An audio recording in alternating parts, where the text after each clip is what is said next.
போகிறோம். Pudur சொர்ணபுர colony, Pudur colony சொல்லுவோம். இங்கு வாழ்ந்து கொண்டிருக்கும் ஒவ்வொரு உறவுகளும் அவங்களுடைய மூதாதையர்கள் இந்த ஊரை உண்டாக்கினார்கள். பிளாச்சிக்காய் செடிகள் அதிகமாக அந்த ஆப்புதூரில் இருக்கும், மரங்கள் அதிகமாக இருக்கும். இங்கு இருக்கிற குடியிருக்கிற ஒவ்வொருவரும் பொன் கொடுத்தோ பொண்ணு எடுத்தோ எல்லாருடைய மூதாதையருடைய வரலாறை நீங்கள் தேடுங்கள்.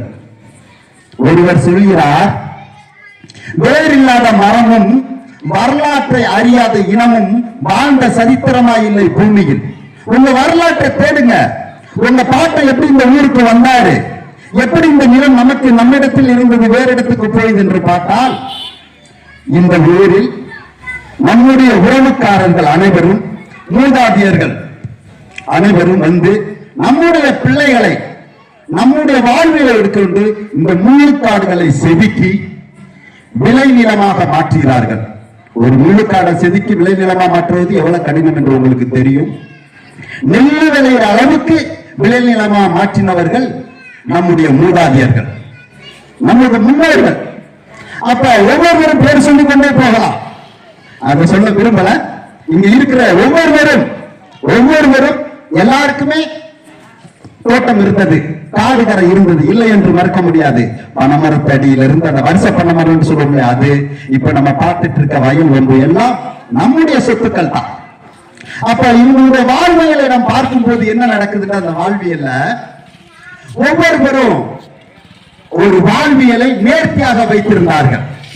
எப்படி வாழ வேண்டும் என்று ஒழுங்கு கட்டுப்பாட்டுக்குள் வைத்திருந்தார்கள், ஒரு ஒழுக்கமாய் வைத்திருந்தார்கள், ஒரு நேர்மையாய் வாழ வேண்டும் என்று சொல்லி ஒருவர் வாராரு, அப்பா இந்த அளவுக்கு ஒரு இடம் வச்சுக்க, வீட்டை கட்டிக்க, உன் பிள்ளை ஊட்டிய பாத்துக்க, அந்த அங்க முள்ளு செடி இருக்கு அதுக்குள்ள வெட்டி விளைநிலமா மாற்றி உன் பிள்ளைகளுக்கு. ஒரு பெரிய விஷயம் என்ன தெரியுமா, கிணறு வெட்டி இருக்காங்க நம்ம முன்னோர்கள் இங்க சொந்தமா. நம்முடைய பிள்ளைகள் எதிர்கால சந்ததிகள் நன்றாக வளர வேண்டும், அவர்கள் தண்ணிக்கு எங்கேயும் போகக்கூடாது என்று கிணறு வெட்டி விவசாயம் பார்த்திருக்காங்க. அது மட்டும் இல்ல, ஏன்னா ஒவ்வொரு டைமும் ஊருக்குள்ள இருக்குமே மோட்டை வாய்க்கல்ல இருந்து தண்ணி தூக்கி வர முடியுமா என்று சொல்லி கணேசன் கோயிலுக்கு முன்னாடி இருக்க கிணறையும் நம்மூர்காரங்க தான் தோணுனாங்க. இன்னும் வரலாற்றை சொல்லிக் கொண்டே போகலாம். நம்முடைய புது கோயிலுக்கு முன்னாடி ஒரு கிணறு இருந்தது. இது எத்தனை பேருக்கு தெரியும் தெரியல. இப்ப நம்ம ஊர் நிலம் இருக்கு பாத்தீங்களா, அதுதான் நமக்கு கம்மா. ஊர் நிலம் இருக்குல்ல, அதுதான் நமக்கு கம்மா. அங்கதான் கன்னிமார் சாமி கோயில் வச்சு கும்பிடுவோம். இப்படி பலவை சொல்லிக் கொண்டு போவோம், நம்முடைய வாழ்வியலை சொல்லுவோம். புதூரில் இருக்கும் ஒவ்வொரு முன்னோர்களும் தனக்கான ஒரு ஒழுக்கத்தை வைத்துக் கொண்டார்கள். தெருவில் ஒரு கட்ட வண்டி போகணும். ஏண்டா கட்ட வண்டி போகணும்? நம்ம நெல்லு மூட்டையெல்லாம் அறுத்து கட்ட வண்டியில தானே கொண்டு போனோம். அந்த அளவுக்கு பாதை விட்டு வீட்டை கட்டுறதுக்கு ஒரு ஒழுங்குமுறை வைத்திருந்தார்கள். வீட்டுக்குள் கொள்ளை வைத்திருந்தார்கள், குளிக்க கொள்ள ஒரு கொள்ளை வைத்திருந்தார்கள். அப்ப ஏன் பெரிதா இருக்குன்னா, அவங்க அறுத்த நெல்லுகளை அந்த கூலியை போடுறதுக்கு தெருவு பெருசா இருக்கணும், அந்த நெல்லை பிரிப்பதற்கு பெருசா இருக்கணும் தெருவு. அவங்க வீட்டுல ஒரு நல்ல காரியமோ துக்க காரியமோ நடந்துட்டா, ஒரு பசங்கள வராங்கன்னா அவன் தெருவுக்குள்ள உட்காரணும். இப்படி அகலமான தெருவை போட்டு ஒரு நேர்த்தியான ஒரு வாழ்வியலை வாழ்ந்தவர்கள் தான் நம்ம ஊருக்காரவங்க. இந்த ஆப்பூர்ல இருக்கிற ஒவ்வொருவரும் போராட்டத்தில் வெற்றியாளர்கள். ஒரு சமயம் இந்த நம்ம பகுதியில நெல் அறுவடை செய்வதற்காக வெளியூர்ல இருந்து ஆட்களை கூட்டு வந்து விட்டார்கள். இது பழைய ஆட்களுக்கு தெரியும். அந்த வெளியூர்ல இருந்து கூட்டு வந்துட்டு, அப்ப நாங்க இவங்களை விட்டு தான் நாங்க நெல் இருக்க போறோம் அந்த வயலுக்காரர் சொல்றாரு. அப்ப நம்ம ஊருக்காரர்கள் அனைவரும், நட்டது நான், களை எடுத்தது நான், இதுக்கு உரம் போட்டது நாடு, ஏண்டா நெல் எடுத்த வெளியூர்காரனை கூட்டுவா என்று பெரிய போராட்டத்தை எடுத்தவர்கள் இந்த புதூர் மன்னர்கள். அப்படி என்னுடைய உழைப்பு இங்கே இருக்கிறது, இதைத்தான் நான் சாப்பிட வேண்டும், இதனால் நட்டது நான், களை எடுத்தது நான், உரம் போட்டது நான், ஏறு விழுந்தது நான், எப்படி நான் வெளியூர்காரனை அறுக்க போச்சு என்று சொல்லி வெளியூர்காரனை அறுக்க விடாமல் போராட்டம் பண்ணி நம்முடைய சங்கதிகளை வளர்த்து வந்தார்கள். உங்களுடைய வாழ்வியலை சொல்லிக் கொண்டே போகலாம். ஒரு அண்ணன் தம்பிக்கு ஒரு பிரச்சனைனா கூப்பிட்டு, ஏய் இது பண்ணாத, ஏய் இவனுக்கு 4 லெட்டரா, அவனுக்கு 4 லெட்டரா, சரிவாத பண்புறா, அந்த வார்த்தையை கீழ்ப்படிந்து மக்கள் எடுத்துக்கொண்டார்கள். இப்படி ஒரு வாழ்வில் ஒரு பெரியவங்க பார்த்து சொன்னா சரி என்று அந்த வார்த்தையை ஏற்றுக்கொண்டு நடந்த மக்கள் தான் நம் ஊர் மக்கள். ஒருவனிடத்திலும் எதற்காகவும் அவர்கள் கை நீட்டவில்லை. ஏன்னா எல்லாருக்குமே நிலம் இருந்தது, எல்லாரிடத்துமே நிலம் இருந்ததுனால யார்கிட்டையும் கையென்ற நிலைமை இல்லை. அப்படி இருக்கும்போது ஒரு சமயம் இன்னமும் பழைய ஆட்கள்லாம் இருக்கிறாங்க, மதிப்புக்குரிய பெரியவங்க எல்லாம் இருக்கிறாங்க. திருட்டுக்கு யாருமே இந்த ஊர்ல போனதில்லை, பொய்ச்சாட்சிக்கு யாருமே போனதில்லை, குற்ற எந்த செயலுமே இல்ல. கெஜரெட்ல 1975 வரைக்கும் கெஜரெட்ல புது சொர்ணபுர காலனியில அட்லீஸ்ட் யாருமே கிடையாது. ஏன்னா எந்த பஞ்சாயத்து அங்க போகாது. இப்படி இருக்கும்போது அந்த பழைய வாழ்வியல் தன்னுடைய சொந்த மக்கள் படிக்க வேண்டும் என்று சொல்லி 1941 இந்த புதூர்ல பள்ளிக்கூடத்தை கட்டினவர்கள் நாம் முன்னோர்கள். நான் படிக்க வேண்டும் என்று சொல்லி இப்பொழுது நான் இன்று பேசிக் கொண்டிருக்கிறேனே, இந்த மேடை தான் பள்ளிக்கூடம் என்று. இந்த பள்ளிக்கூடத்திலே படிக்க சித்தாங்கோட்டையிலிருந்து ஆள் வருவாங்க. அந்த அளவுக்கு நம்முடைய பிள்ளைகள் படிக்க வேண்டும் என்று சொல்லி பள்ளியை கட்டினவர்கள் நமது முன்னோர்கள். ஆடச் சேர்ந்தவர்கள் ஐயா, நம்ம ஊரில் வாழ்ந்த ஒவ்வொரு முன்னோர்களும் படிப்பறிவு வேண்டும் என்று பள்ளியை கட்டி வைத்தார்கள். 1941 இந்த பள்ளியோடம் கட்டப்பட்டது என்று கல்வெட்டு இருந்தது. இன்று மேடையாக மாறி இருக்கலாம். ஆனாலும் இங்கு இருக்கிற ஒவ்வொருவரும் உறவுக்காரருங்க. நல்லது கெட்டது எல்லாத்துக்கும் என் வீட்டுல கல்யாணம் தான் நீதான் வரணும், என் வீட்டுல ஒரு துப்பக்காரிய நீதான் வரணும். ஒற்றுமையில் பிணையாளி இவர்கள் எல்லாத்திலும் ஒற்றுமையை நம்மளை பிரிக்கவே முடியாது. அப்படி ஒரு வாழ்ந்த கூட்டம் தான் இந்த புதூர் மக்களும் சொர்ணபுர காலனி மக்களும். எல்லாருமே உறவை சொல்லி கூப்பிடுகிறவர்கள். யாராச்சும் நம்ம சாருன்னு கூப்பிடுவோமா? யாருமே கூப்பிட மாட்டோம். நம்ம மாப்பிள்ள மச்சா, அண்ணன் தம்பி, மாமே மச்சனே, அக்கா, பெரியப்பா, இப்படி உறவு முறை தான் சொல்லி கூப்பிடுவோம். யார் நம்மளை உறவு முறை சொல்லி கூப்பிடானோ இருக்கிறானோ அவனே அயலானாக இருக்கிறான். இந்த ஊர்ல ஒரே கம்யூனிட்டி.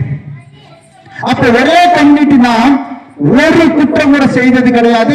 1975 வரைக்கும் கஜெட்ல கிடையவே கிடையாது.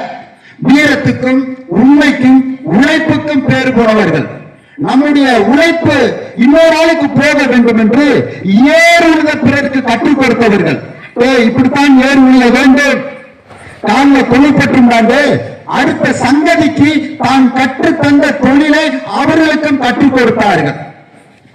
இந்த ஊரிலே வெளியூர்காரவங்க யாரும் மண்ணெடுத்து போக முடியாது, அந்த அளவுக்கு ஒற்றுமையானவர்கள். ஒரு வீட்டுல தீப்பிடித்து எரியுது என்று சொன்னால் கருது கட்ட அங்கே போட்டுட்டு அங்க கருது இருக்கிற போல அனைவருமே வந்து இந்த தீயை வந்து அமர்த்திட்டு இருப்பாங்க. ஏன்னா நம்ம உறவுக்காரு, அவன் இழந்துடக்கூடாது, அவனுடைய சொத்து நாசமாயிடக்கூடாது, வீட்டில் உள்ள பொருள்கள் நாசமாகக்கூடாது என்று ஒற்றுமையா இருந்து தீயை அமர்த்தின கூட்டம்.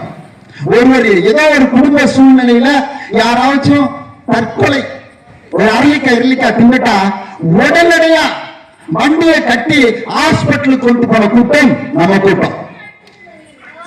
இந்த ஒவ்வொருவரும் எல்லாமே இணைந்து வாழ்ந்து கொண்டிருக்கிறோம். ஒரு சங்கிலியை போல பிணைந்து கொண்டிருந்தோம். ஒரு தசையும் ரத்தமும் போல பிணைந்து வாழ்ந்து கொண்டிருந்தோம். இன்றும் இருக்கிறோம். ஆனா இதுல என்ன ஒரு பெரிய விஷயம்டா, நம்முடைய வாழ்க்கை வரலாறை சொல்லிக் கொண்டே வருகிறேன். அப்படி இருந்த கூட்டம், எவனிடத்திலும் கையேந்தாத கூட்டம், எவனிடத்திலும் மண்டி வராத கூட்டம், திருட்டு பொய் எதிலையுமே நாட் அஸ்டபிள் கிரைம் எந்த குற்றமே எங்க ஊர்ல சொல்ல முடியாது. அந்த அளவுக்கு வாழ்ந்த கூட்டம் நாம். அப்படித்தான் வாழ்ந்து கொண்டே இருக்கிறோம்.